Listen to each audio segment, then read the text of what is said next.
Hi guys, it's Granny Tana speaking. Welcome to this devlog video. A while ago I started developing my own game and I already had quite a bit of stages in this game development experience. And here you see the last video I made about this, the game The Wandering Trader. A very easy, peaceful wandering and finding stuff and trading game. And I made it in Unreal Engine, and yeah, it's just a prototype right now. And I had to stop working on it because of the Farm Sim release of FS25, and I knew I would have such a lot to do with mods and tutorials and such that I couldn't work on it until now. And here you see the game idea I had before, Talonia. It's a gardening game, very peaceful, and yeah, you don't only find things, but you can grow stuff in your garden and make products out of it, sell them to the neighbors and to the nearby village, and so on and so forth. And yeah, when I started working on that, rather soon I came to the conclusion that that game idea would be too big for my first game. And therefore I decided to make this Wandering Trader, which we saw before. And the Wandering Trader doesn't have this garden element. And then when I'm done with the Wandering Trader, I thought, okay, then I could make Talonia. And this is even before I started with Talonia. And first I started with very low poly, therefore this woman is very low poly. And then I changed the trees to a stylized style. And because of the trees, I show you this scene of this devlog video that I made then. Yeah, so we see it backwards in time for a reason. And yeah, I think we just go back to the Wandering Trader now. And yeah, so it is 9 or 10 months since I made that. And I had a lot of time to think about it. And I really love this landscape and the look of it. And yeah, I could already collect things and trade them, earn money and so. And I think I could finish that game in a few months.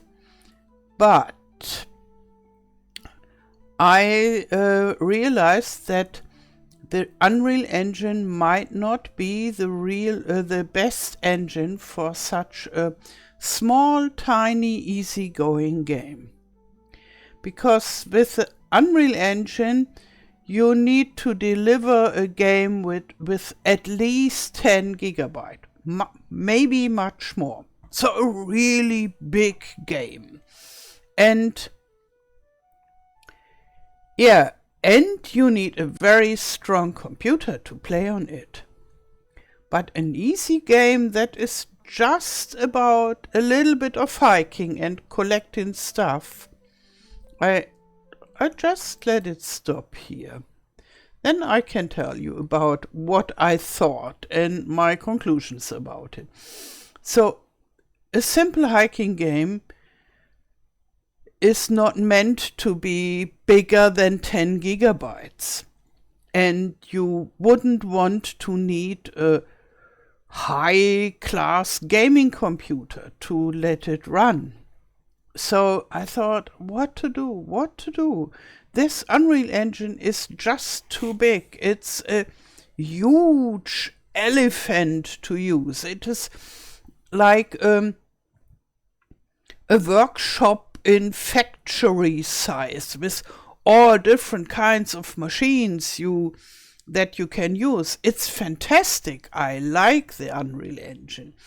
But for a small game, when you just want to build a small box and you come into this huge factory-like workshop with hundreds of machines, huge machines, and you would need to deliver some of the machines together with your small wooden box that you want to make, it just doesn't fit. And yeah, and therefore I thought maybe I need a different engine. Yeah, and that's what I tried. I can show you the stage that I'm now. Here I am in Godot. Godot is a very small minimalistic engine, and that has a lot of advantages and obviously some disadvantages as well. So the advantages is the games can be very, very small for downloading. A very small game can be down to 40 megabytes or so. But I guess when I make a game with some landscape and trees and so on and so forth, it will be bigger, but not more than 10 gigabytes. And the performance is very good. Because it's so minimalistic, it just uses what is needed. And when you start Unreal Engine with a new project, it takes half an hour or so. So you start the Unreal Engine and say, I want to make a new project, and then you can go and cook your lunch. But when you do the same with Godot, it takes 2 seconds, zip, and this project is up. So I really like this minimalistic approach, the workshop that I compared with this factory with all the machines. And in Godot, you have just a little shed, and maybe a table and a box with a little saw that you can use by hand and a hammer and such, and then you build your box and you saw it by hand and you use the hammer to put in the nails and such, and then you have your box. And yeah, that shows the disadvantage also. So you have to do a lot of stuff yourself that is built in the Unreal Engine. So maybe we can turn it around. This is good. So I can pull this up. That is what I did. So when you start a new project, it is completely empty. In Unreal Engine, you already have something like a test room with walls and a ramp, and then you can have a person automatically, and you say, okay, start the game, and you can already run around. Here you have to build everything from scratch. And that means I have to learn quite a lot, but that also means I have a lot of freedom to do what I want. So I can show you what I'm already able to do. Very, very little. So I can make a new mesh, and there are some standard mesh types. Here, I made a cylinder, and I can move this cylinder here. I can make it bigger. Now it's distorted, but that's okay. I just wanted to show you. Okay, that's all I can do in this engine right now.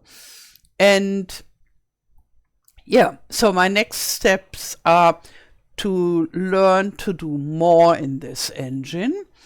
And my plan is that I learn so much that I can have a small test landscape, maybe 100 meters square or so, with trees, a little mountain, and so on and so forth. And a person that can run around there and maybe can pick up some things. That would be my first prototype for testing. And I think when I'm done with that, I can think about whether I like Godot or not. And right now, it's still much too early. I really like the fact that you can deliver a very small game that runs on smaller machines, small and old machines, maybe even on consoles or on smartphones and so. And that is something I really, really like, and everything else I have to find out. And I have to learn a new programming language. It's GD script. But I think I'm able to learn this. It will, however, take some time to learn this. So this is those are the next steps for me in my game development journey, to get acquainted with this Godot. And then I have to make even more decisions. And we go back to this footage here and to this here. Oh no, maybe first I show you that again. Because when you see a landscape like that, usually the players expect a full-blown game with a lot of possibilities and a lot of fighting. It might look very, very peaceful, but fighting is always the most important. And I know this from games that tried to be peaceful, and in Steam, in the forums, everybody asked, oh, when can we fight? And I wondered, hey, this is such a nice, peaceful game. Oh, we want to fight. And when a game looks like that, they expect it to be like Skyrim. Not only fighting, but to be a really huge game. And yeah, when they have to download a lot of gigabytes, then even more, they expect a lot of content in the game. And not a easy peasy, peaceful, friendly game. Yeah, just for a little bit of playing in the evening and so. Yeah, so as much as I like this rather realistic style, I think maybe the expectations are not that what the game will be able to deliver, which is a problem. And when you have nerves like steel, you can say, oh, let them just ask for fighting, and so no matter how many stars I get, and so no matter how many people complain, oh, it doesn't bother me. But that's not me. It would bother me a lot. I don't have nerves of steel.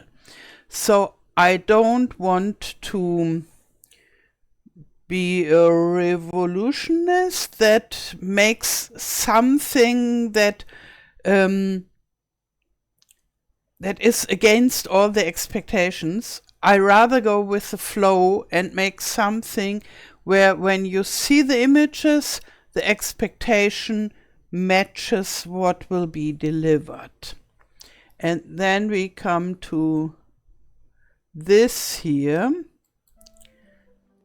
Not the person. I won't make persons like that. Rather more like in The Sims maybe.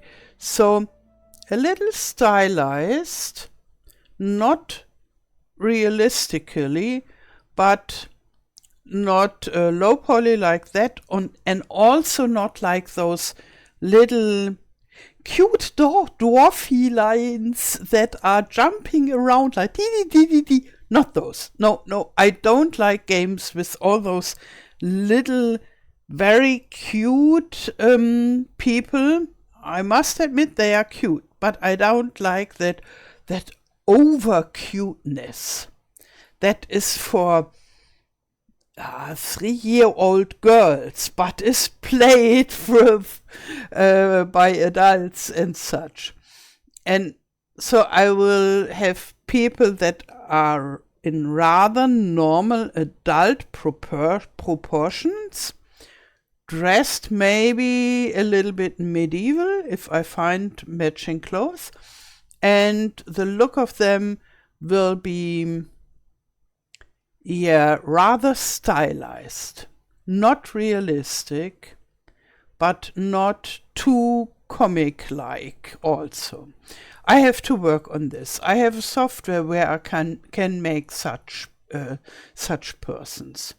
Yeah, and the trees will be a little bit like that, and maybe I will have different areas where the landscape looks different, and yeah, that I will try. So I won't try a natural, realistic looking setting in the Godot, but more something like that. Not as bright, this is too bright somehow. But it's about the trees in this part of this video. And yeah, when I'm done with that, and in between, I will make videos in between about my journey with this. But then when it's done, I will make another video and I will show it to you and think about, is this good? And is the game idea good at all? Is there something that people would like to play? So in a way, everything is in question, and I have ideas how to do it. Yeah, and then I have to develop it, and we will see whether the idea will be good. And then when I decide, okay, the idea is good and the tool is good, so the engine is good, then I can finally start with the development of the game. So it will be quite a journey. And therefore the game needs to be small, that the journey is not endless. Okay, so go back to the reality now, which is very, very simple still. I hope I can make a wonderful game with this. Okay, that's it for this devlog. I wish you a wonderful day. Thank you for watching and all the best. Till next time. Tschüss.